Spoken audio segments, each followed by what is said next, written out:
He had the power and wealth of a king. He was a billionaire times over.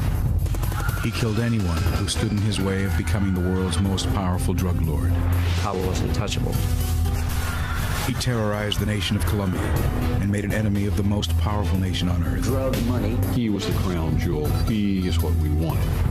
Pablo Escobar and his cocaine cartel became bigger than his own government. He was the Da Vinci of crime, the bandit of bandits. His empire was vast. He was invincible. He had it all. He had the wealth, the fame. Pablo Escobar became so big that Pablo needed to die.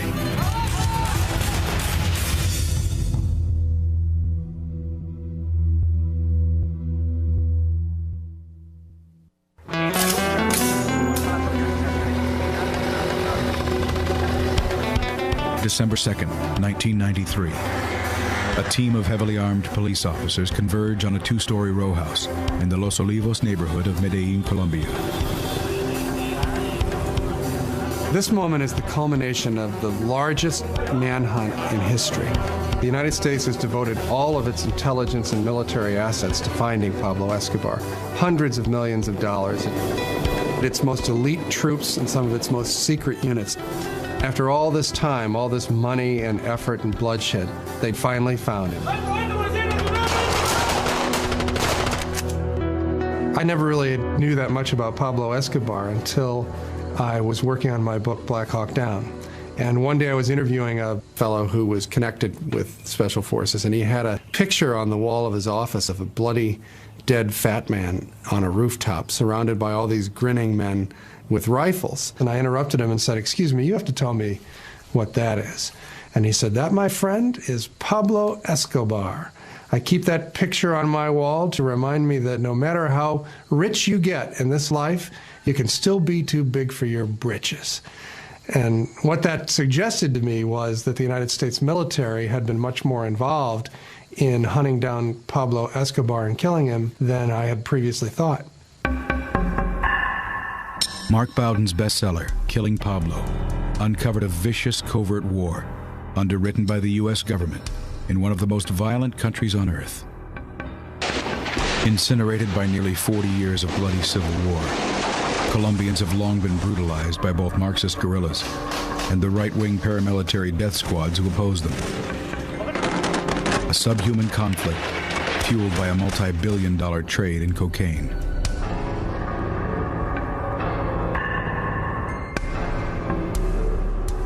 Colombia's ascension to its place as the kidnapping and terror capital of the world began in a 1950s era of political turmoil. Colombians refer to that period simply as La Violencia, which means just the violence. There were hundreds of thousands of people killed, and for no real reason. There was no coherent structure to the conflict. It was just Colombia. Sparked by the revolutionary rhetoric of Che Guevara and Fidel Castro, bandits roamed the jungles and perfected the Colombian art of terror. The Colombians themselves have a joke that they tell about how God made their country so beautiful. Its tall Andes mountains, its tropical jungles, its beaches, its fertile soil, that he evened the score by populating their country with the most evil race of men.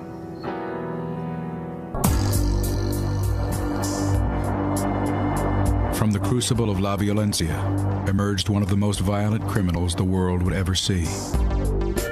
Pablo Escobar was born in 1949, right in the middle of this period of La Violencia, so his childhood was set in the context of this bloodletting. Escobar's criminal career starts modestly in the 1960s in his hometown Medellin as a small-time racketeer and marijuana dealer. Pablo was a dope smoker from a fairly early age. Colombia was known here in the United States for being a source of some of the strongest, most potent marijuana in the world. America's counterculture establishes a robust market for Colombian marijuana. But it's the arrival of cocaine in the early 70s which presents a criminal opportunity that would shape the future of Colombia. By the mid-1970s, cocaine began to become a more fashionable drug of choice. And this was perfect for a smuggler in Colombia because it's a difference between why carry an elephant when you could put a mouse in your pocket. We have a very big jungle, and the countryside has a very little presence by the government and by the state. Most of the area outside the cities is really wild territory. So a certain amount of law and order exists within the cities, but outside the cities, in the mountains and in the jungle, there's very little law and order. And it's in that lack of authority and in that lack of presence of the state where most of the problems brew, where most of the coca has been growing, where most of the violent conflicts and the violence originates. Well, Pablo Escobar was not a brilliant entrepreneur or organizer. What he was is more violent and ruthless than most of the people who were engaged in this business. And in that way, he was able to consolidate most of the lucrative drug trafficking routes out of Colombia. In 1975, Escobar offers to sell 14 kilos of cocaine to Medellin drug boss Fabio Restrepo. Pablo set up his first deal with Fabio Restrepo. They saw him as a sort of a common street criminal, and they definitely underestimated him. 3 weeks later, Restrepo was found dead. And they were informed sort of unceremoniously that they now worked for Pablo Escobar. Pablo introduced a level of violence into the business that they were not used to, and so they were really in over their heads. Escobar expands his business by putting police and judges in his pocket. What Pablo learned about law enforcement from a young age in Medellin was that it could be bought. Those who were determined enough to come after him or honest enough to continue to pursue him and arrest him would be killed. Fueled by America's appetite for the white powder, Escobar's power grows exponentially. He became the king of cocaine, the titular head of the Medellin cartel. And the Medellin cartel had the reputation, well-deserved in my opinion, of being one of the most ruthless, violent, murderous criminal organizations in the world. The Colombian cartels were the one that introduced the drug to the U.S. and sold them in U.S. streets. So they had a huge business. Well, Pablo began making more money than certainly anyone in Colombia had ever seen before. He spent his money lavishly on anything that struck his fancy. He built an extravagant estate for himself in the middle Magdalena Valley, which he called Napolis. He had a zoo at his ranch. You're talking about Colombia. A guy had elephants, zebras, rhinoceroses. He imported exotic animals, had planes, helicopters. He was invincible. He had it all. He had the wealth, the fame. It is a lifestyle Pablo fiercely protects. Colombia was a place where, certainly in the underworld, if you wanted to survive, you had to be more feared than your rivals. And so Pablo cultivated his reputation for violence. One of the stories that I was told is that at a dinner party at his house, his people caught someone stealing silverware from his kitchen. He had the waiter who stole the silverware bound hand and foot and then kicked him into the swimming pool and had his guests all watch this man drown and announced that this is what happened to anyone who stole from Pablo Escobar. He was a terrible criminal. He used terrorism in a way that Colombia never before had seen. As the Medellin cartel grows in power, Marxist guerrilla movements such as FARC also grow in strength. Even though in his early days Pablo liked to use Marxist rhetoric, he rapidly became the richest man in Colombia, and as such, he became a target for some of the leftist guerrilla movements in the hills. So Pablo joined with a lot of other wealthy drug traffickers to form their own private armies, paramilitaries, to go after the guerrilla units. Two of the early paramilitary leaders who Pablo worked with were Fidel and Carlos Castaño. Y el gobierno sigue entregando la nación. My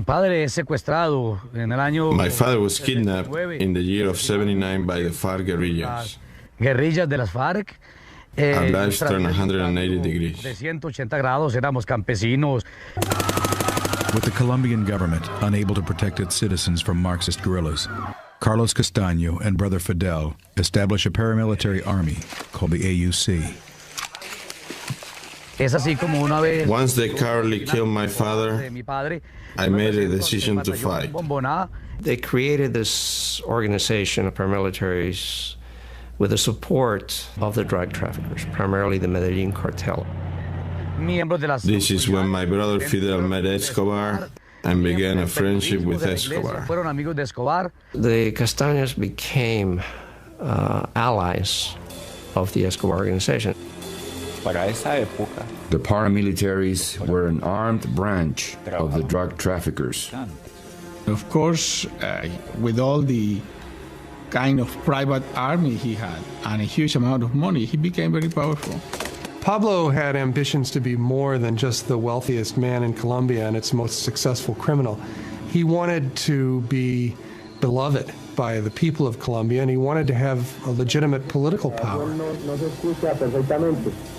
And so he began spending some of his millions on projects for the poor people in Medellin. He funded the building of housing and recreational centers and soccer pitches, and embarking on a lot of sort of private welfare programs that something that the government of Colombia would never have done. The objective of Pablo's political campaign? Avoiding extradition to the United States. That was the one thing that they feared more than anything. Because whereas in Colombia they could manipulate the justice system by killing judges, by corrupting them, by all sorts of coercion, once they got to this country, they were just another defendant, and they were willing to die rather than go to the United States. In 1982, he was elected to the Congress as an alternate. But the first time he tried to take his seat in the House, he was denounced by the Minister of Justice, Rodrigo Lara, as a notorious drug trafficker and criminal.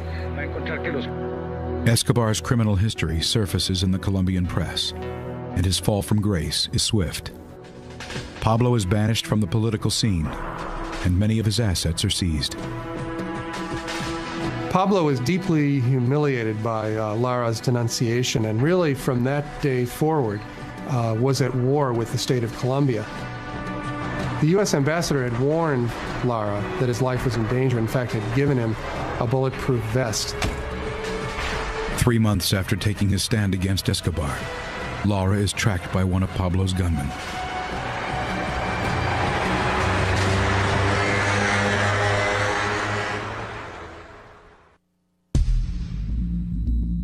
Justice Minister Rodrigo Lara is the first Colombian to take a stand against drug lord Pablo Escobar.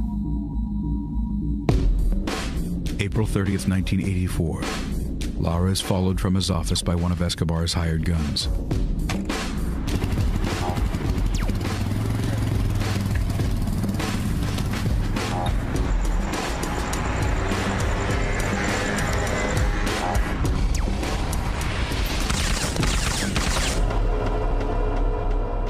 A bulletproof vest provided by the U.S. government is found by his side. With the amount of bullets in his body, it's clear that the vest wouldn't have saved his life anyway. While Lara's killing puts Pablo at war with Colombia, he has yet to become a target for the Americans. Well, initially, Pablo Escobar and the other drug traffickers were considered to be sort of romantic, dashing figures. In programs like Miami Vice here in the United States, they were portrayed as somewhat romantic figures. Assuming the risks of drug use was considered to be part of what made it cool. And so it was really the hip world against the square world. The square world was sort of epitomized by the Reagan administration program, which was Nancy Reagan's Just Say No program. Little kids doing drugs, it turns my stomach. Don't mess with them. Just say no.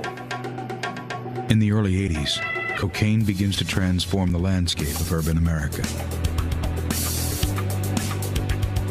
Public attitudes began to change when cocaine began arriving in the United States in a new form. Instead of being a powder that you sift, it was then now being sold as crack, and it was very inexpensive. And that quickly became hugely popular with the poorer classes in the United States and was just a devastating plague in our cities. The change from just normal cocaine to crack had a huge impact on U.S. policies. It had not only afflicted the people who became addicted to crack, but then these people would set out to steal in order to sustain their addiction. So the cities became plagued by an epidemic of violence and crime. Very high percentage of the murders that take place in the United States are somehow or other connected with cocaine trafficking. And suddenly, people like Pablo Escobar were not seen by everyone as such romantic, dashing figures and became much more perceived as violent criminals. We're striving for a world where April 1982. we can live happier. In answer to the growing crime rate in America, Reagan signs National Security Directive 221, declaring drug trafficking a threat to national security. Pablo became something much more than a law enforcement problem. He became a military target, a real threat to world civilization. As policy shifts in America, Escobar escalates his war against the government of Colombia. At the heart of Pablo's war against the government of Colombia was his fear of extradition. In Colombia, Pablo knew he could bribe or intimidate judges or juries or even prison executives. In the United States, he knew that he couldn't. He had a lot of judges who were against him killed. That was his fight, trying to show Colombia that he was tougher than Colombia. Pablo's policy in his war against the government was called plomo o plato, which means silver or lead. You can accept Pablo's bribe or you can accept his bullets. It was very easy to accept Pablo's bribes. They were generous and reliable. And also the alternative to accepting the bribe was that you and your family would be killed. So it became very difficult not to do what Pablo wanted you to do. Escobar was very invincible. In other words, nobody thought, they could ever take him down. So people were afraid to talk. They were afraid to go up against him because they know they would end up dead. Pablo was untouchable. He had contacts all over the government, and he had access to virtually anybody in Colombia. Under those circumstances, it took an extraordinary amount of integrity and courage to go after Pablo Escobar. Among the few who publicly oppose Escobar is General Miguel Maza. General Maza, who was the head of the DAS, which is the equivalent of the FBI in the United States, was probably the one person that was seriously going after Pablo. And Pablo twice tried to assassinate Maza with huge bombs. May 30th, 1989.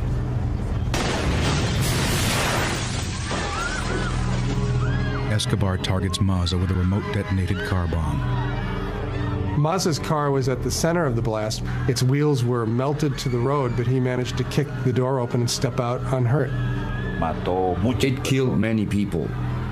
Fortunately, I was spared from death in that attempt. Pablo was trying to kill Maza, and Maza was trying to get Pablo Escobar. In his obsession to kill Maza, Escobar does not care who gets in the way.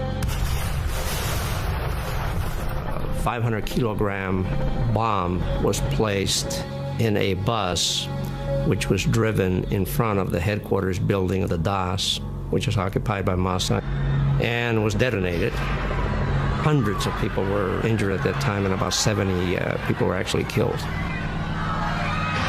The carriage of the bus ended up on top of the 11th floor of the building. It is only by the grace of God that General Miguel Maza is here to tell you this story. Escobar wages war on the Colombian judicial system. Pablo paid a guerrilla group called M19 to invade the Palace of Justice and kidnap basically the entire Supreme Court of Colombia.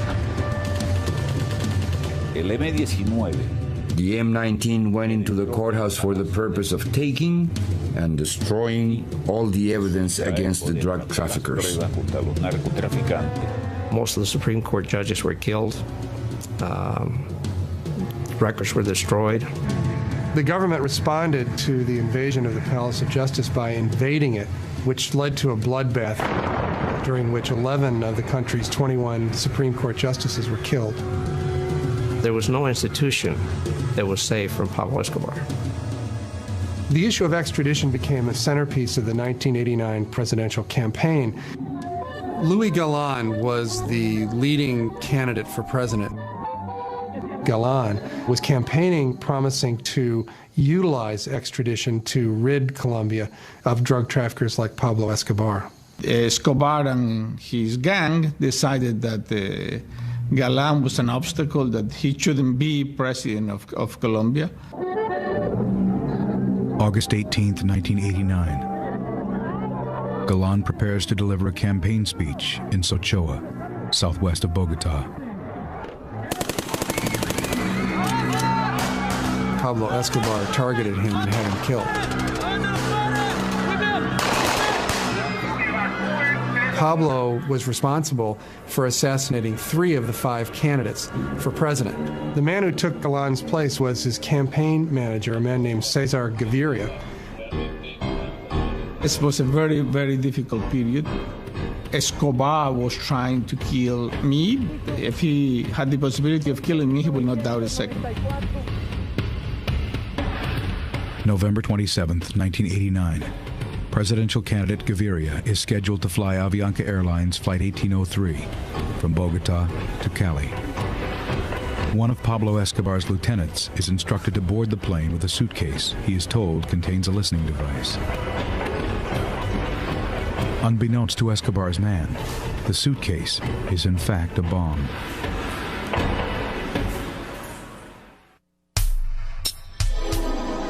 November 27th, 1989. In an attempt to assassinate Colombian presidential candidate Cesar Gaviria, cocaine boss Pablo Escobar tricks one of his own lieutenants into carrying what he believes is a listening device aboard the candidate's plane from Bogota to Cali.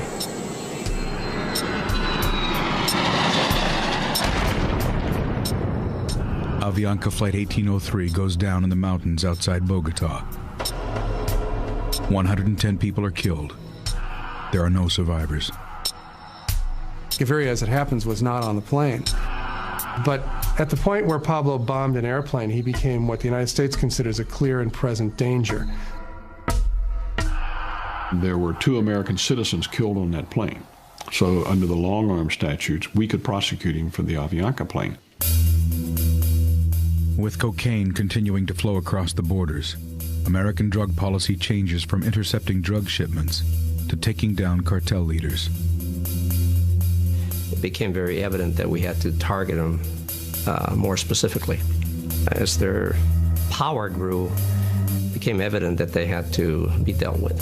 When George Bush was elected president in 1988, he changed our country's policy against drugs to targeting the drug kingpins, men like Pablo Escobar. And for the drug kingpins, the death penalty. November 2nd, 1989. President Bush's legal counsel drafts a reinterpretation of the long-standing executive order prohibiting the assassination of foreign nationals. The new interpretation of the prohibition said that if the President of the United States determined that someone was a threat to national security or to the lives of American citizens, that that person could become a target for assassination. Our forces could go out and not just try to find them and arrest them, but actually kill them. America's premier counterterrorism team prepares for a potential mission. Delta Force is the Army's top secret counterterrorism unit that specializes in finding people and going after them, and is considered to be one of the best in the world at doing this. Our existence is still not recognized by the Department of Defense. Regardless of whether or not we exist, the unit has some highly motivated, select individuals that specialize in these kinds of operations. As Delta Force stands by, a new group of covert soldiers has already entered Colombia. The CIA had obviously always had a presence in Colombia, but after the Avianca airliner bombing, the Colombian government invited the United States to help them go after Pablo Escobar. The U.S. dispatches a secret surveillance unit, codenamed CentraSpike. CentraSpike has certain technologies that's highly sensitive. I'm not going to go into what they have or don't have. CentraSpike is another top-secret Army unit that consists mostly of language experts and technicians who specialize in finding people by eavesdropping on their electronic communications and using radio telemetry to target their location. Flying under the cover of an aviation technician team, CentraSpike begins eavesdropping and triangulating phone conversations. One of the things that CentraSpike did was prepare a kind of organizational map. For instance, they would soon know who were the 10 people who Pablo Escobar most frequently spoke to on the phone, and then who were the 10 people that each of those 10 most frequently spoke to. You can form a fairly sophisticated map of the inner workings of an organization. The nucleus of the Medellin cartel was Rodriguez Gacha, a.k.a. El Mexicano, the Ochoa brothers, Fabio, Jorge Luis, Juan David, and Pablo Escobar as the leader. So it was a conglomerate. They would get together, they would borrow each other's airstrips, airplanes, borrow each other's labs. They were doing loads of coke into Mexico, then Mexico would bring it to the United States. With CentraSpike flying and listening overhead, the Colombians place a team in Medellin with the dangerous task of acting on CentraSpike intelligence. They created their own special unit of elite police and soldiers called the Bloque de Búsqueda, or the Search Block, which existed specifically to go after men like Pablo Escobar. Commanding the Search Block would be the most dangerous job in the most dangerous country on earth. It was a job that nobody wanted, because whoever was going to be in charge of this group going after Escobar would become immediately a target of Escobar's. The man who commanded the Search Block was Colonel Hugo Martinez. Martinez accepts on the condition that he will be periodically rotated out of the hot seat. It was understood that there was to be a change in personnel every 15 days. However, there was never a change in personnel. I remained on duty the entire time. Hugo Aguilar is selected as Colonel Martinez's right hand. We were chasing after the most dangerous criminal organization in the world, backed by more than 1,000 men in uniform from a combination of various Colombian armed forces. As soon as the Search Block was formed, Pablo Escobar announced that he was going to kill 60 members of the Search Block in the first month. And then he proceeded to make good on his word. He says he will destroy the Search Block within 8 days. In those 8 days, he placed 2 car bombs, which killed approximately 25 police officers. In the first weeks of the Search Block's efforts, scores of the men were killed.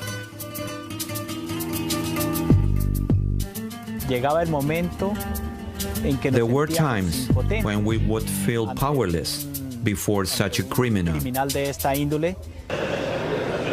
Though the Colombian government considers disbanding the Search Block, Colonel Martinez asks for and receives more men and continues targeting Escobar's organization.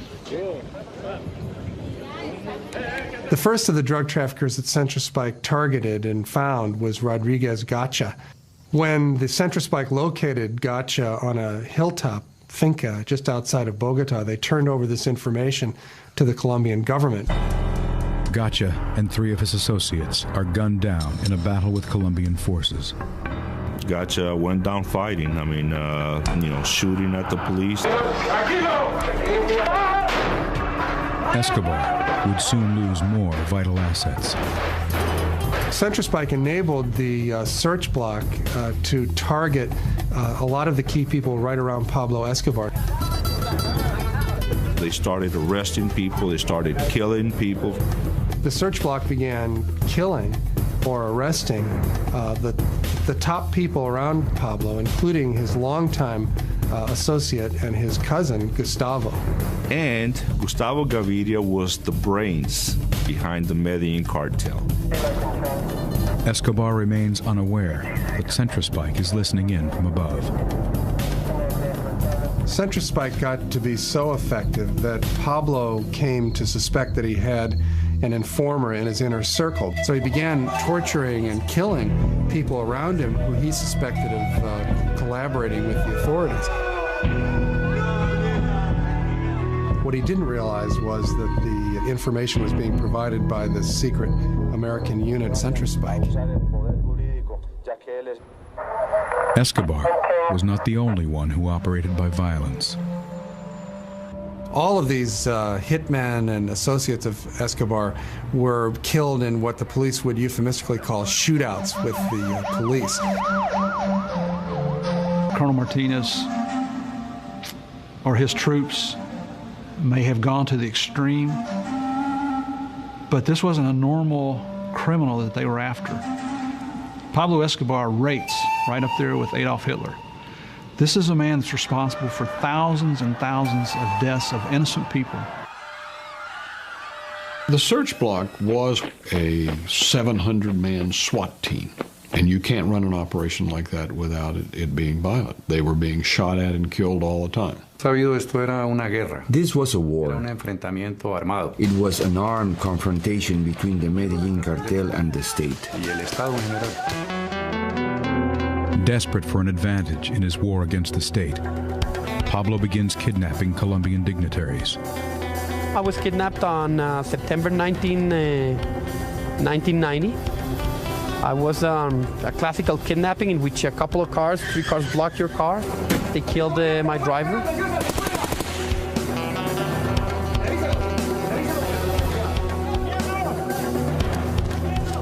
He was doing that to exert his power and show the Colombian government, the Colombian people, that he could get to anybody.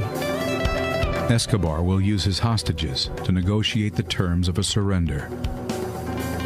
Escobar decided that what he needed was a comfortable, secure base of operations where he and his associates could live, be protected from their enemies, from members of the Cali cartel, from the Colombian search block and the Colombian National Police, from the United States. In case he was captured, he would use us as bargaining chips.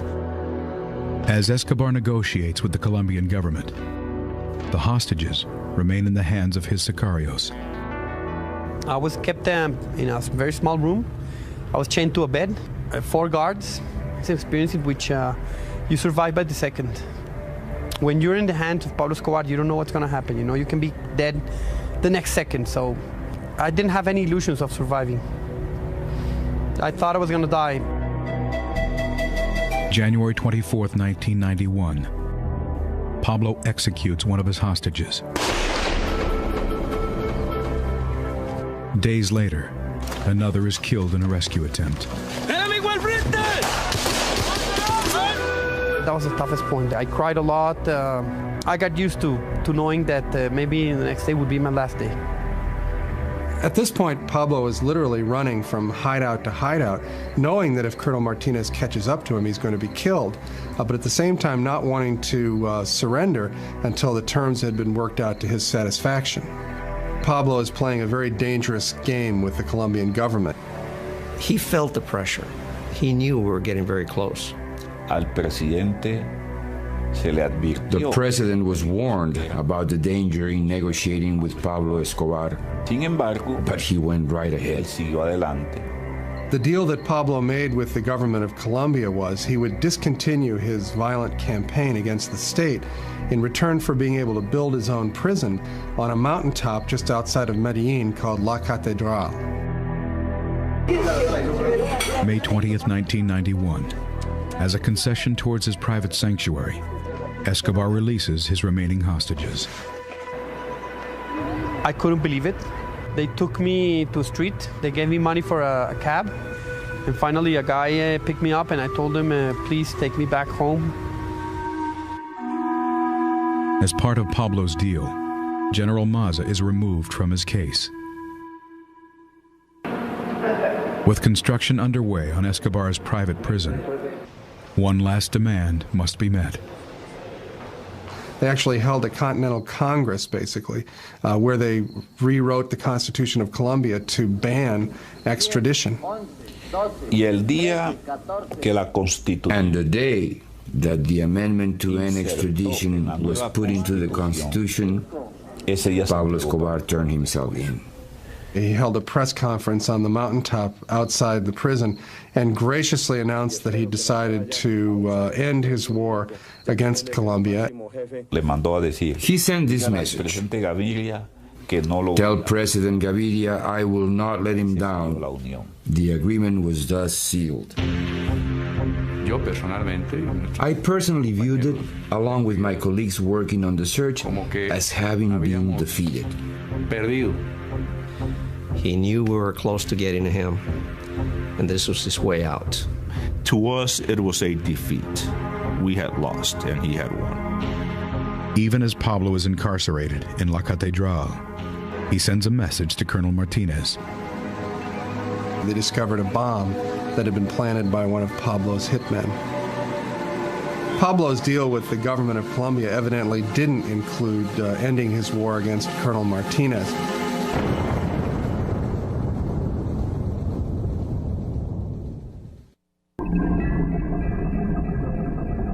(1992), with Colombian cocaine boss Pablo Escobar serving time in his own prison at La Catedral. No one in Colombia is breathing easy. It was a different kind of prison in the sense that he wasn't actually required to stay there. He would frequently turn up at soccer matches in Medellin or Christmas shopping in Bogota. I've been in a lot of prisons in my 26 years, and this is definitely not classified as a prison. A resort would be a more accurate way to describe La Catedral. They would bring truckloads of friends and prostitutes to party with them. He built a discotheque inside of the prison, which was used as the party room. My favorite part of the deal was that the Colombian National Police, i.e. Colonel Martinez and his search block, were not allowed within 20 kilometers of the prison. We made a huge mistake. We underestimated the capacity of Escobar for corruption and intimidation. Disastrous. You could not negotiate with Pablo Escobar. Pablo Escobar was a psychopath, a mentally sick individual, and he proved it. Pablo got set up in La Catedral and began to reconsolidate his hold over the cartel. In fairly short order, he built the Medellin cartel back up to where it was exporting more cocaine than it ever had in its history.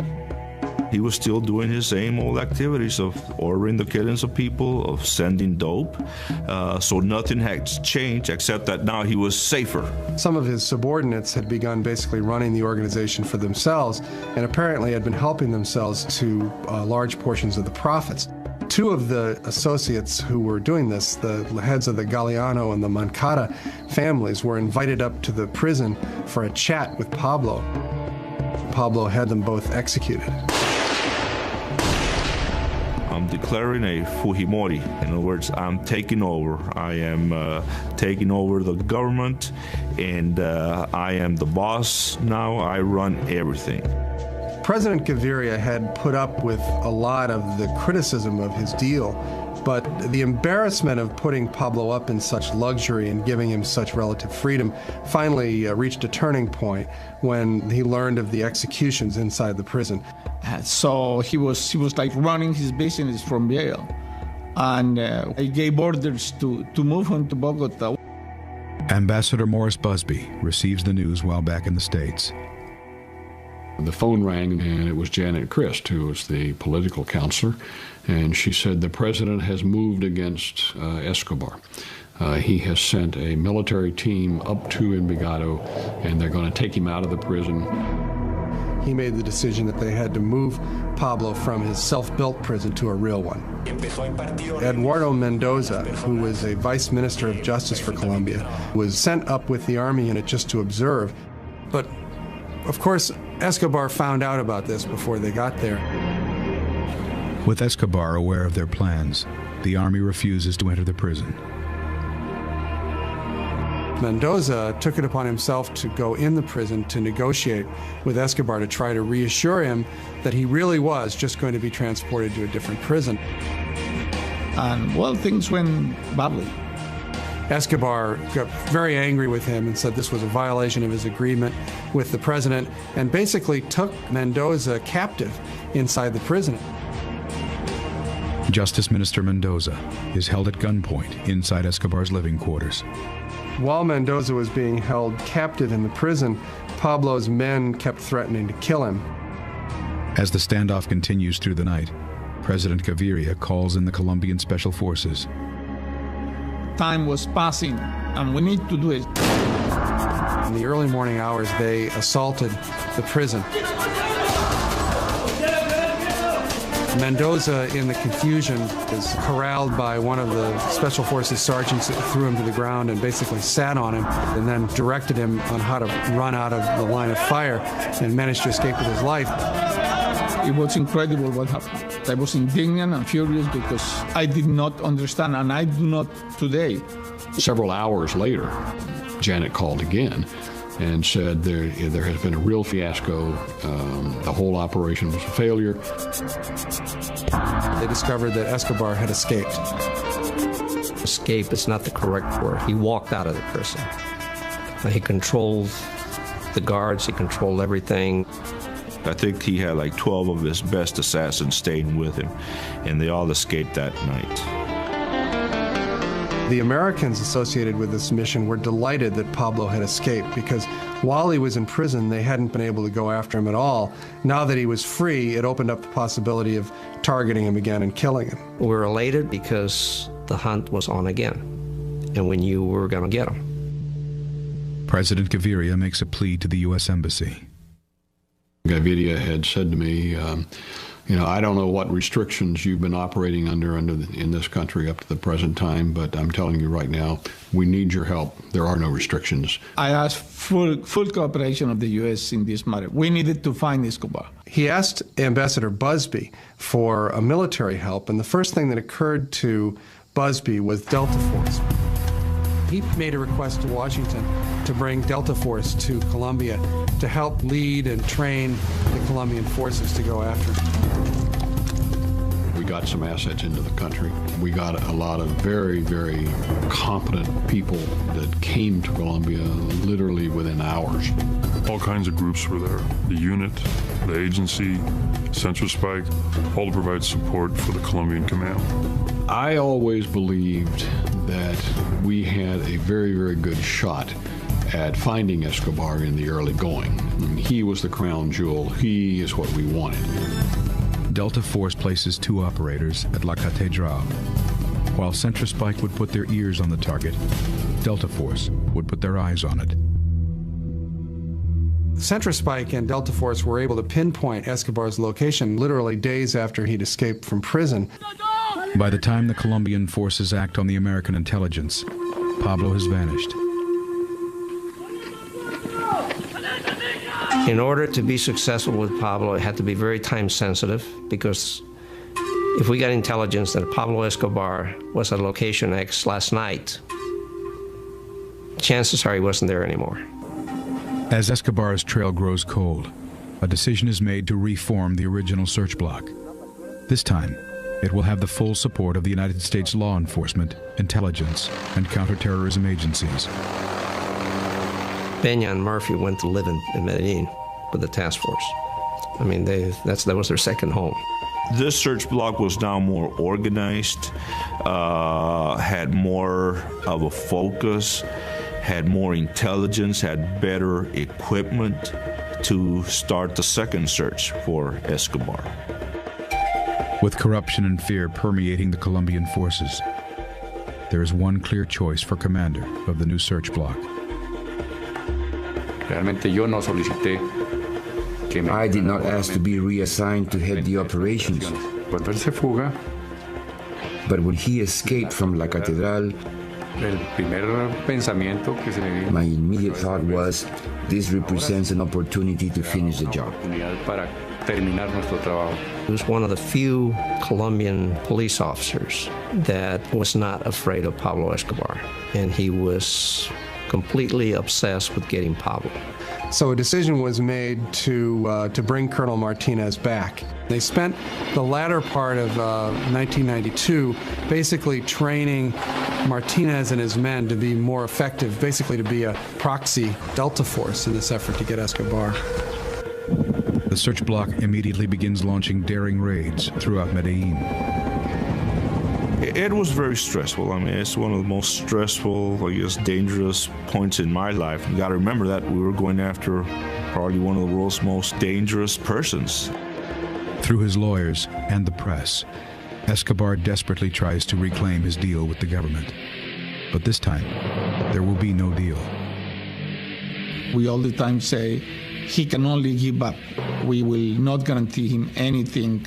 And it was very clear to everyone involved that the intention was no longer to arrest Pablo, to bring him to justice or put him in prison. At this point, they were just looking for him to kill him.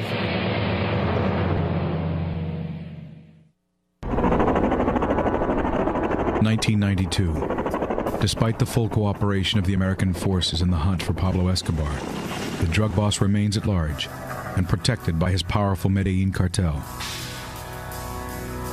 Escobar was the head of a very large criminal organization, so he employed not just gunmen and hitmen and criminals, but also bankers and lawyers and accountants.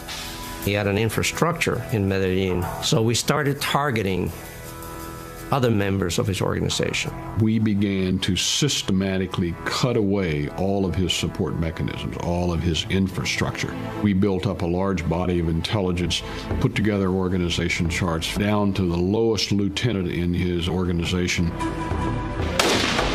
Escobar responds by putting a price tag on the head of Medellin police officers. He was killing regular police officers, nothing to do with the search block, just a regular police officer on the beat. Every day there were funerals for policemen that were killed the night before. Pablo was able always to stay one step ahead of the search block because he had a lot of friends and informants, both in the community and also within the search block itself. There was a lot of information that was being intercepted, which suggested a lot of people on the take. If you didn't take the money, he would shoot you. Plata or plomo. You want a bullet or you want some money. We knew that we could be infiltrated. The Medellin cartel members were constantly looking for someone they could bribe monetarily. It became apparent to the Americans and to the Colombians searching for Escobar that the tactics they were using were never going to be successful. In the days after Escobar's escape from his private prison in July of 1992, the DEA had toured the site in search of any intelligence that they could possibly use against the drug lord. We went through the prison where he had lived, found great intelligence, just great information. One of the things that they noticed about Escobar as they examined his living quarters and his memorabilia was how much his life revolved around his family and his children. I was always of the opinion that we should watch his family, track his family, because he had the reputation of being an absolutely ruthless, murderous man, but the man who really had great regard for his family, for his wife and his two children. Ambassador Busby shared his thoughts with the Colombian authorities. I talked to the Colombians about that and said, I think this will make him uneasy and perhaps have him stick his head up and we'll be able to see him. January 30th, 1993.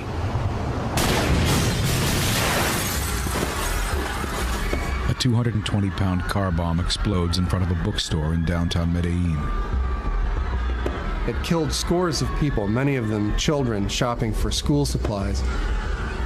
And I think it was really the point at which the gloves came off in the search for Pablo Escobar. In the subsequent days, more bombs go off in Colombia. This time, however, the bombs are targeting Pablo's family. A bomb blows up a 12-story apartment building owned by Pablo's mother. Soon, another Escobar house is decimated. An organization calling itself Los Pepes came out of the woodwork. A mysterious entity begins targeting Pablo's organization and even his family for outright assassination.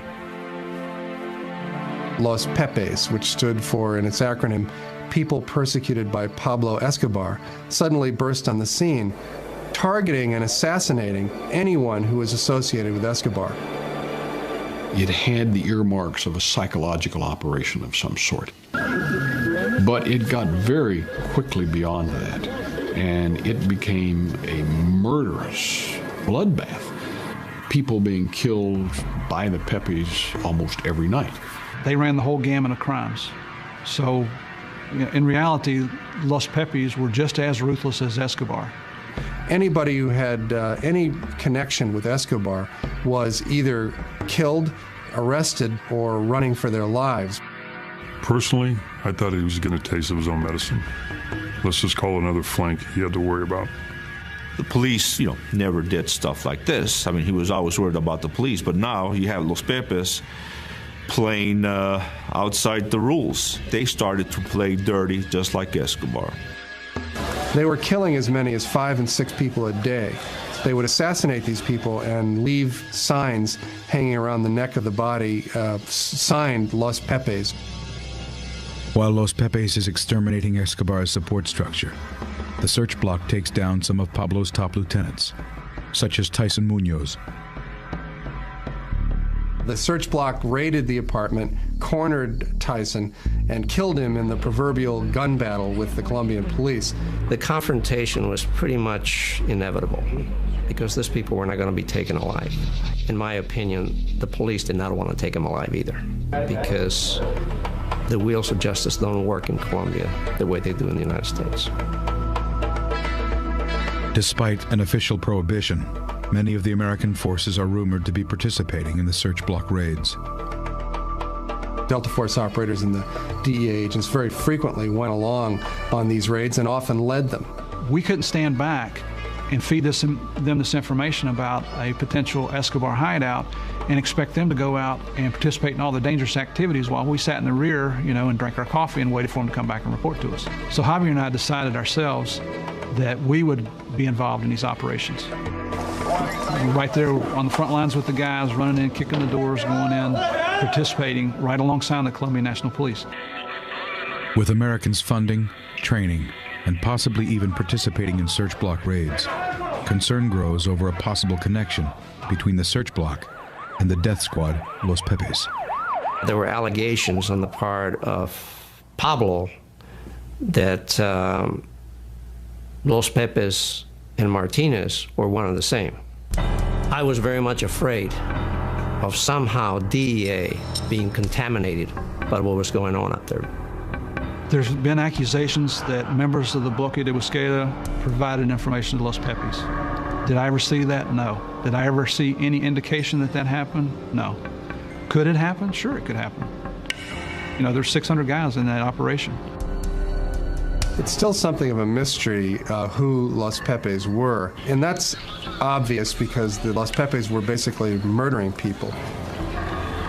One of the few to admit to participating in the killings is Escobar's former ally, Carlos Castaño. Los Pepes is an organization that arose supported by the auto defenses. Yes, particularly by my brother Fidel Castaño, but it was bigger. Carlos Castaño and his brother Fidel were some of the original paramilitary units created to fight against the guerrillas. When Escobar began executing members of his own organization inside his private prison, La Catedral, the survivors began to secretly ally themselves with Pablo's paramilitaries against the drug lord.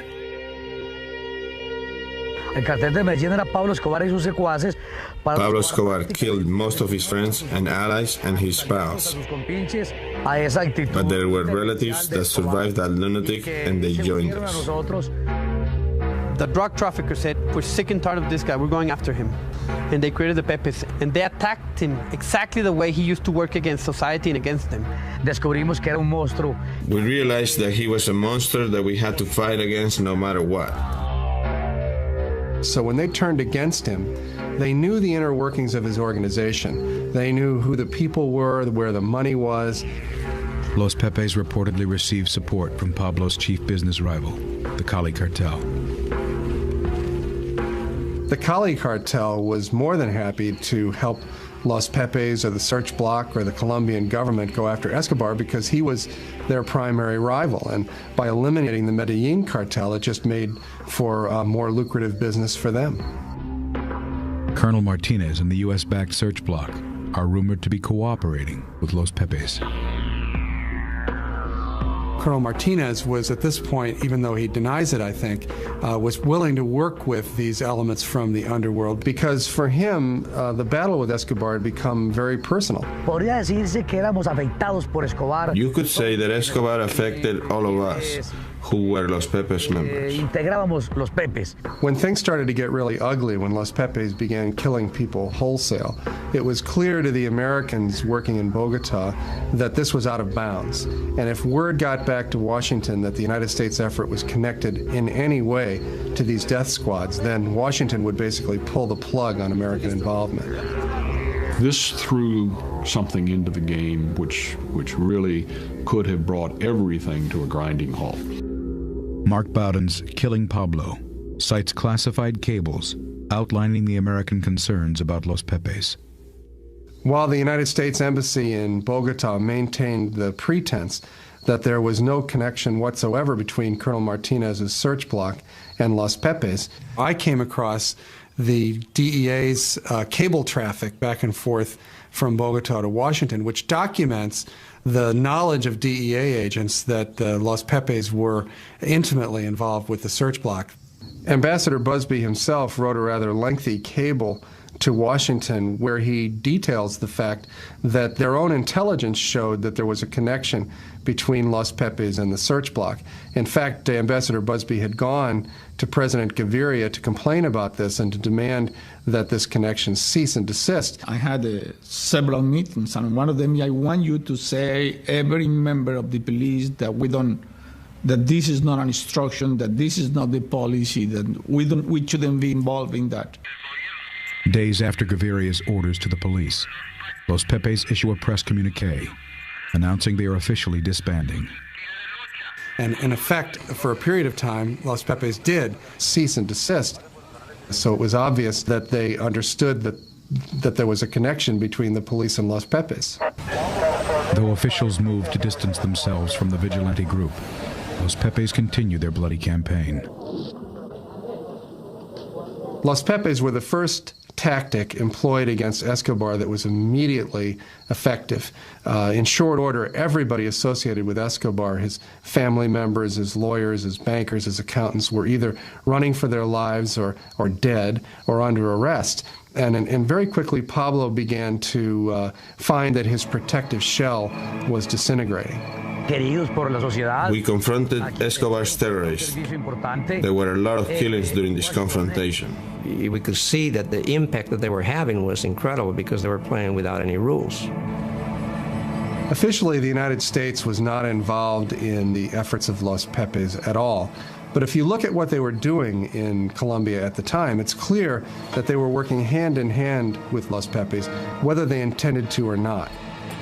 It was very evident that they were having tremendous success in dismantling the Medellin organization. And obviously, we were trying to do the same thing. There was a strategy, wide, perfect, outlined by the United States, by these agencies, in which tacitly each one did what each one had to do. By February of '93, Los Pepes have killed dozens of Escobar's associates and members of his extended family. So Pablo is now terrified that Los Pepes are going to kill his wife and children. I got a phone call, almost a frantic phone call from the Minister of Defense, who said Escobar's wife and children and an entourage of 12 or 14 people are at the Rio Negro airport, and they have visas to go to the United States, and they're going to leave the country. If he succeeded in getting his family out of the country, there would be no inhibitions on him, and there was no telling what he might do. The Escobar family and their bodyguards are met at Rio Negro Airport by U.S. DEA agents. They were stopped at the airport in Bogota and stripped of their visas. Who's going to tell me to give Escobar's family's visas back? Nobody. So they're effectively keeping the bait being the family, in position in the country, while Los Pepes apply the pressure against Escobar. Pablo's response to the Americans' block would be swift and deadly.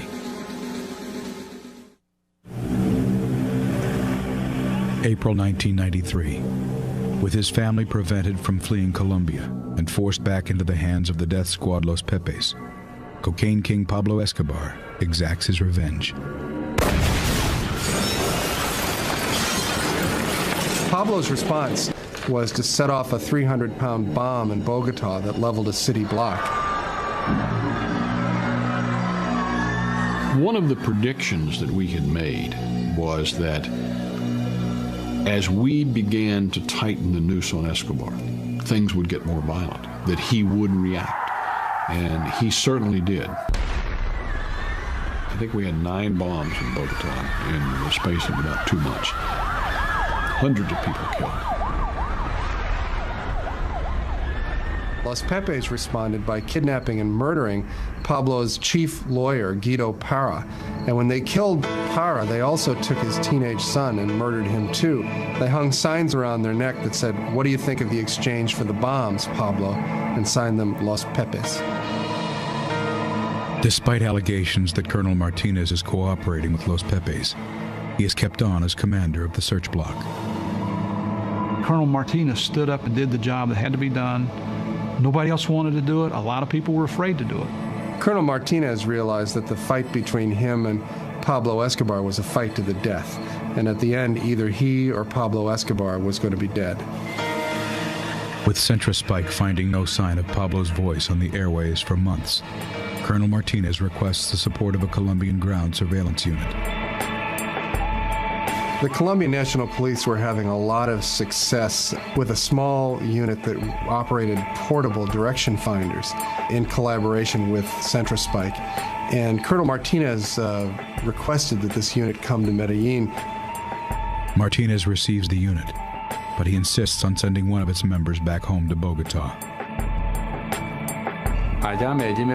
His superiors sent him to me on 2 occasions.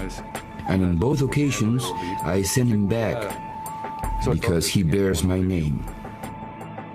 The problem was that his own son was one of the men working in this unit. I knew that my equipment would work and we could get good results in Medellin.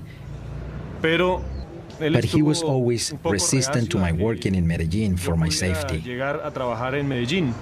He insisted that he wanted to be involved in the search for Pablo Escobar. It had become a personal as well as familial problem that was affecting us all. Hugo Jr. was determined to be with the unit and get Pablo Escobar before he could get him, or his sisters or brothers or his mother. After a lot of talking, we came to the conclusion that I could stay in Medellin.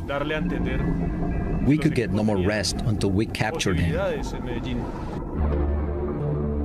With Escobar's family under police watch in Medellin, Pablo's own son becomes his father's front man.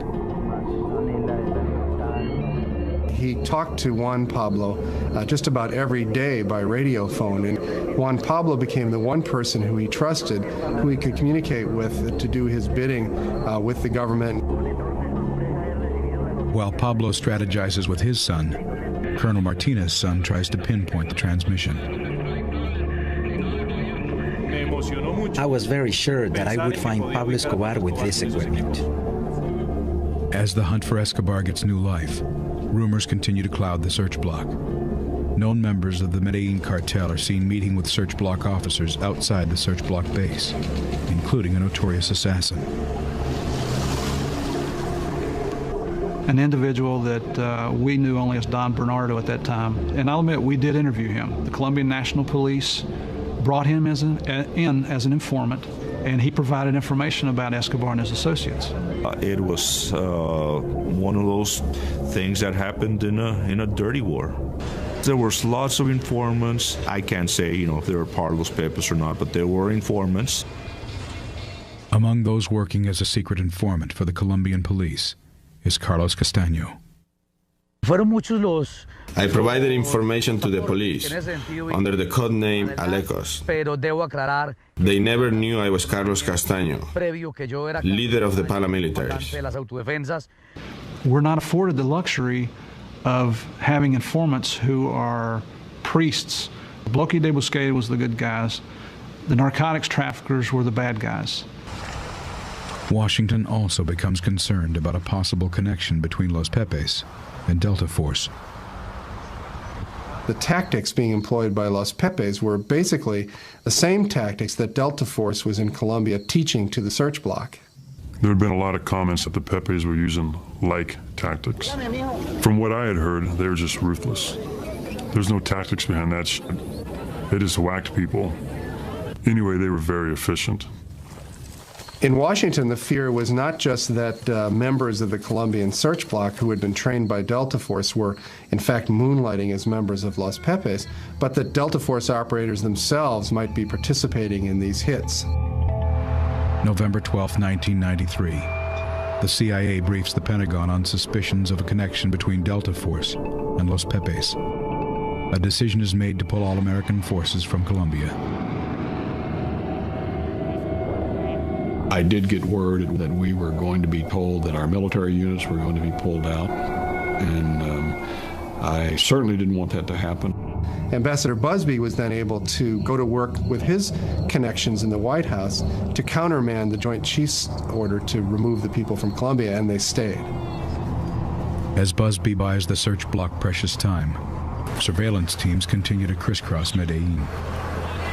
In late November of 1993, the search block, with the help of CentraSpike, was able to pinpoint Pablo's location to a hilltop finca outside Medellin. Intelligence had been received that indicated that Escobar was hiding in a small house located on the side of a mountain out in rural areas.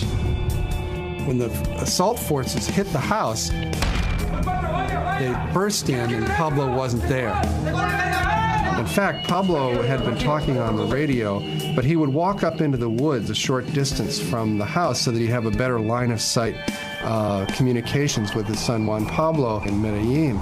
So when the search block descended on the farmhouse, Pablo was actually up in the woods. The search block examined the farmhouse where Pablo had been staying, and it was apparent to them that the drug kingpin was living under increasingly strained circumstances. Virtually his entire organization, the Medellin cartel, was totally destroyed.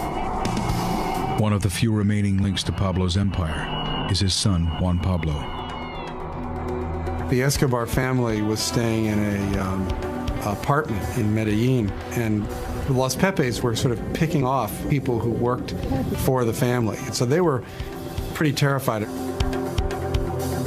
Pablo is really desperate. His family is literally in the hands of his enemies. We always had his family under watch 24 hours a day, so he could never touch our families, because if he does, his family would also perish. He was always worried about his family's security, because that is where the Pepes concentrated their attack efforts, his family. November 27, 1993. Scheming with his son Juan Pablo, Escobar makes a secret arrangement to evacuate his family to Germany. And word of this, of course, gets back to the embassy, because CentraSpike is listening to all of Pablo's communications. We learned that they were traveling on a Lufthansa flight from Bogota to Germany. So the United States government goes to work with the Colombian government to assure that the German authorities will not allow the Escobar families into that country. Escobar's family is refused entry into Germany and flown directly back to Colombia. They put them up in Hotel Tequendama, which is a large hotel complex in Bogota that's actually owned by the Colombian National Police. And so while publicly they claim to be protecting Pablo's family, the way that Pablo saw it, was that his family had now fallen into the hands of the very people who were likely to kill them. Sure enough, it wasn't a day before Escobar called. When he made the first phone call, I thought, okay, he's finished. Once again, their efforts to get out of the country had been stopped. That's when he started making mistakes. When Pablo Escobar begins to make phone calls to the Hotel Tequendama, we placed everybody in a state of alert. They called the presidential palace in an effort to speak to President Gaviria, threatening to wage all-out war against the state unless they released his family and allowed them to leave Colombia to a safe haven. He started calling everybody. And that's where he made the mistake of staying in one place too long. And at this critical moment, the government of Colombia announces that they're going to remove the protective detail from around the Escobar family. I mean, it was not fair to have so many Colombians at risk, and at the same time having this man with nothing to lose. At this point, just to ratchet up the pressure on Escobar, Los Pepes made a public announcement that they were going to resume their murderous campaign against him. We were closing in on Escobar. We made him get to a point where he had to abandon his bodyguards and he was reduced to hide out almost alone. With the exception of Pablo's family, every resident of the hotel has fled for fear of being caught in the crossfire between Pablo Escobar, the search block, and the Pepe's death squad. The fear is so palpable that little Manuela, who was then 8 years old, was overheard walking the halls of the empty hotel, singing a little Christmas carol to herself that she'd changed the words to, and the words that she was singing were, "Los Pepes are going to kill my father, my mother, and me."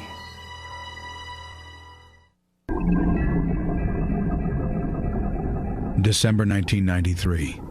On the run and at war with the state of Colombia, Pablo Escobar tries to protect his family from the vigilante death squad, Los Pepes. He's desperate to get his family out of Colombia, so he has to continue making phone calls to the Hotel Tequendama. While Pablo is on the phone talking, Centrospike is listening in, and they fix his location to a neighborhood in Medellin called Los Olivos. Colonel Martinez positioned a lot of his men in parking lots in that neighborhood so they would be poised and ready to move the next time Pablo came up on the radio. Hugo Martinez Jr. and the rest of the search block wait for another Escobar phone call. Every time Pablo got on the radio telephone with his son, Hugo Jr. would be cruising the streets in his telemetry van trying to zero in on the precise location of the phone call. My father was very clear, saying that the operations cannot go on if Pablo was not talking. Desperate for a way out, Pablo turns to his son, Juan Pablo. Pablo woke up in the morning of December 2nd, the day after his 44th birthday, and had spaghetti for breakfast, and then immediately got on the phone with his son, Juan Pablo. Escobar agrees to answer a phone interview through his son. He instructs his son to accept a list of questions from journalists with the intention of giving interviews that will play on the heartstrings of the Colombian public. The fact that the government is using his wife and children as bait. Juan Pablo asked his father for some coaching on how to answer the questions. He also warned Pablo that there were a lot of questions, so this conversation might take a long time. He tells Juan Pablo that they'll get back on the phone a few hours later. This, of course, gave the tip-off then to Colonel Martinez and his men that they could be waiting and in position for the phone call that was going to happen later in the day. Indeed, he called again. We were already located in a house near the zone from where he first called. Hugo immediately started tracking the signal, and the search block followed him out into the city. He's looking at a little monitor that has a line stretched across it, and the line either contracts or expands depending on whether he's getting closer or getting further away. And initially, he locates it in a building where he thinks Pablo must be speaking. And the search block launches a raid on this building. But immediately upon launching the raid, Hugo Jr. realizes that he's made a mistake. I read the instruments wrong. They went inside and I realized he was still talking and I was very surprised. I had to look again at the instruments and I found out that there were things that produced an error in the readings. The signal is bouncing off of water in a little canal running down the side of the street. When I realized this and made the subtractions, the arrow changed immediately. So he radios to the search block that he's made a mistake, and he races off thinking that the troops will then get back in their vehicles and follow him. But in fact, no one hears him. So Hugo Jr. and his driver are driving off by themselves, hunting down this signal, and manages to drive right down the correct street in Los Olivos where Pablo is staying. He started talking again, and I followed the signal to the point where the equipment showed me the exact location he was in. I turned around and passed by the front again. And with the radio in my hand, I put my hand out the window and started pointing at the window in the second floor. At the same time that I was pointing, I observed the silhouette of Pablo Escobar with the phone in his hand. I was listening, and he looked through the window. We saw each other. He calls me and tells me I have located him with zero margin of error. Furthermore, he tells me I'm looking at him. And Colonel Martinez immediately tells him, don't go anywhere.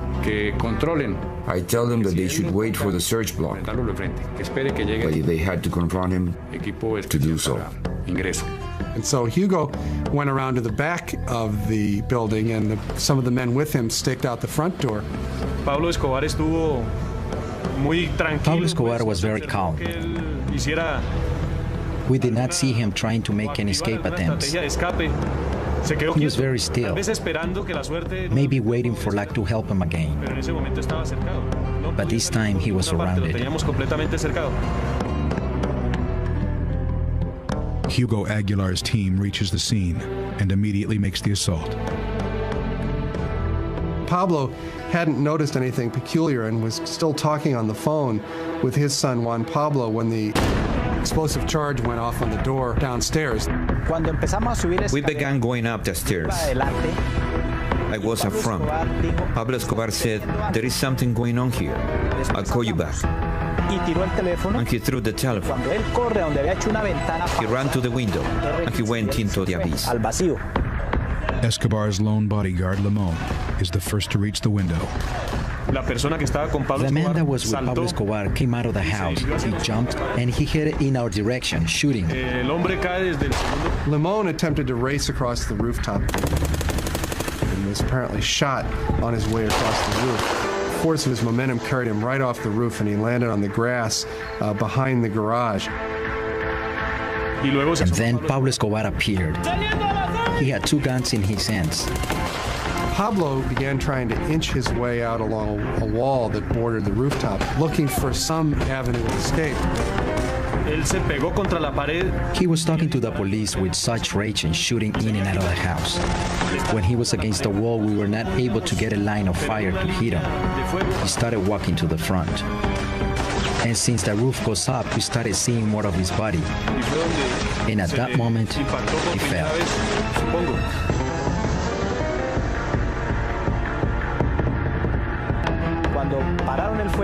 When the firing stopped, I looked and I saw him lying on the roof. I took the radio and said, "Viva Colombia, Pablo Escobar is dead." The world's most powerful criminal was dead. But just how Pablo Escobar died would remain clouded in mystery.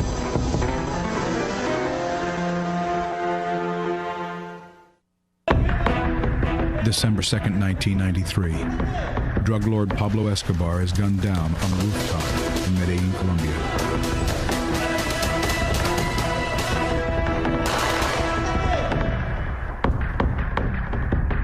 Javier, they just killed Escobar. Like, what?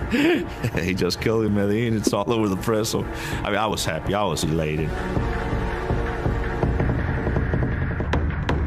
I became static. I ran around our office space, saying, "Hey, Pablo's dead." Immediately, I traveled to the location with DEA agent Steve Murphy. I was given the opportunity to go down on the roof to view the body, to visually confirm that it was Escobar. And he climbed to the rooftop and began taking pictures. Members of the search block posing around the body with rifles like big game hunters. Murphy then gave the camera to the search block, and they took pictures of him posing with Escobar's body. Photos of an American agent posed over the dead body caused an uproar in Colombia, where many were unaware that gringos were in on the hunt. It is true that we Americans provided a lot of assistance to the Colombians. We certainly did that. But in the last analysis, the success was Colombia's. It was a Colombian operation from start to finish. Colonel Martinez, Colonel Aguilar, these guys are truly great heroes in Colombia history.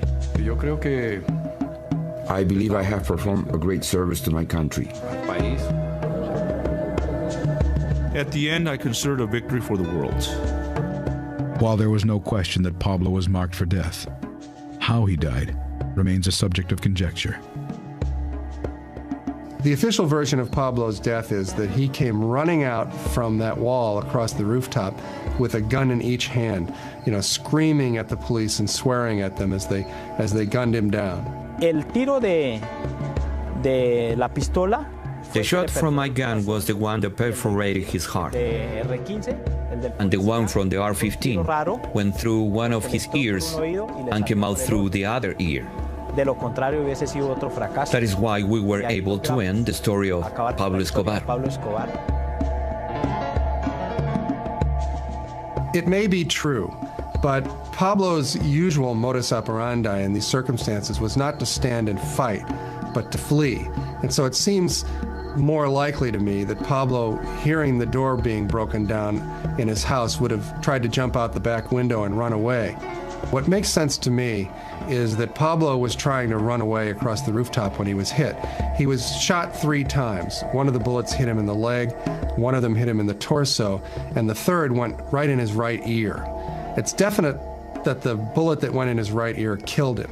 What makes more sense to me is that the bullets that hit his leg and his torso would have knocked him down, certainly, and that the final shot that killed him was most likely administered by somebody standing right over top of him. I would not put it past a cop going up there and just say, hey, we're going to make sure this guy's dead.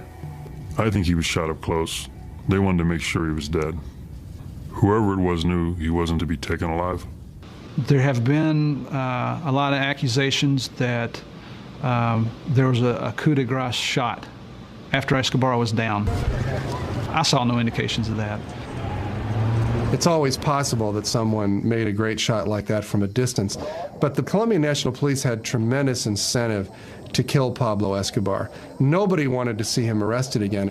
And besides that, Escobar, in the course of this manhunt, had killed scores of the policemen who were searching for him. So there was a tremendous amount of anger and hatred in these men searching for him. So it makes more sense to me that Escobar was knocked down by a few bullets from a distance and that he was finally killed with a coup de grace.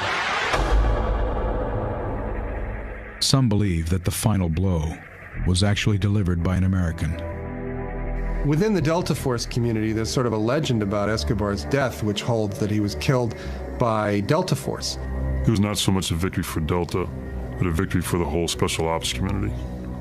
Delta Force would have known Pablo's general location at the same time that the search block did, and would have had an opportunity to place snipers in that neighborhood. When Pablo came running out on the rooftop, given the marksmanship of a Delta sniper, it's not beyond the possible that an American from a distance put that bullet in Escobar's right ear. I think the most likely explanation is that Escobar was killed by the Colombian National Police, by the search block. They had every capability and every desire to see Pablo Escobar dead themselves. There were no Americans involved in it. That was the Colombian National Police taking care of business. The legacy of the Los Pepes death squad has cast an even darker shadow on the history of the hunt. There's ample evidence today that the search block and the Los Pepes worked hand in hand. And of course, the whole Colombian search block was a creature of the U.S. government, essentially, because they were funded and trained and led by U.S. Special Forces. Los Pepes worked with the tacit cooperation of the U.S. government. The Colombian authorities did not oppose us either. The members of Centrospike who I've interviewed said there was never any doubt in their mind that there was a direct connection between the information that they were collecting and the information that Los Pepes were acting upon. So there's very little question in my mind that the effort to track down Escobar was a collaboration between the United States government, the Colombian National Police, and Los Pepes. I never saw any evidence that it was a Colombian government operation. It was a bloodbath, though. It truly was. Los Pepes. The Pepes operated on their own accord, by themselves. For Martinez to say that there was no, there was no connection there, he can say whatever he wants to, but there was a connection. And in my opinion, the greatest damage caused to the Medellin cartel and to Pablo Escobar and his organization was done by the Los Pepes. The Pepes were not a factor in what we were there to do. But were they a factor in getting Pablo? Yeah, big time. Today, Pablo's place as the world's king of cocaine has been taken over by the Marxist rebel movement known as FARC. FARC guerrillas are responsible for over 70% of the cocaine that reaches the streets of America. And like Pablo Escobar, they have waged a campaign of terror against the Colombian state. The FARC has inherited a lot of the methods that Escobar used, the car bombs, the kidnappings, the terrorism against civilians. So in that sense, they're looking very much alike, unfortunately for Colombia. As America supports Colombia in its war against the FARC guerrillas, they may once again share a dark ally. I am the leader of the AUC. We exist to fight the FARC guerrillas because the state is not strong enough to fight them themselves. Carlos Castaño has admitted that he was one of the early members of Los Pepes. He, of course, has gone on to become one of the right-wing paramilitary leaders in Colombia. With the tacit support of the Colombian army, the AUC has waged a dirty war against the FARC, allegedly massacring thousands of civilians deemed sympathetic to the FARC guerrillas. He's regarded by many Colombians as a hero, but also by many as a violent criminal. There's a real close relationship between the Colombian army and the AUC, in the same way that there was a relationship between the Los Pepes and the police. You know what I'm saying? Like Los Pepes, the AUC has officially been denounced by the U.S. and placed on its list of terrorist organizations. But I suspect that just as in the case with Los Pepes, the paramilitary units will continue to do what they've always done because ultimately it's going to benefit the United States government and the Colombian government in their war against the guerrillas. I think they're a necessary evil. As long as they're the enemy of my enemy, they're going to stay alive and functioning. As Colombia and America square off against the worst enemies they've ever faced, Los Pepes provide a keen example of the central dilemma of modern so-called discretionary warfare. The issue of the Los Pepes, it's one of the central ethical issues involved whenever you use military force, and that is, how far are you willing to go to succeed? When you make the decision to go to war, you've essentially decided that the situation is beyond the bounds of normal law and order. When the people are terrorists, but they have a good network, it's very difficult to catch them. I mean, the U.S. has seen that recently with bin Laden. When a person has a clandestine organization, it's not easy. You're facing an enemy who's trying to kill you. In those kind of circumstances, the ultimate goal is to succeed, is to win, not to necessarily play by the rules. In fact, sometimes the circumstances will force you to play by the same kinds of tactics that your enemy is using in order to prevail.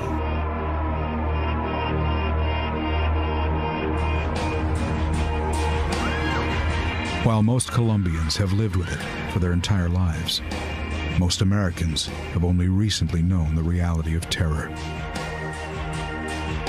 I think that Americans have to steel themselves to the reality of war, that if you're going to war, you have to face up to the ugly facts about what war is.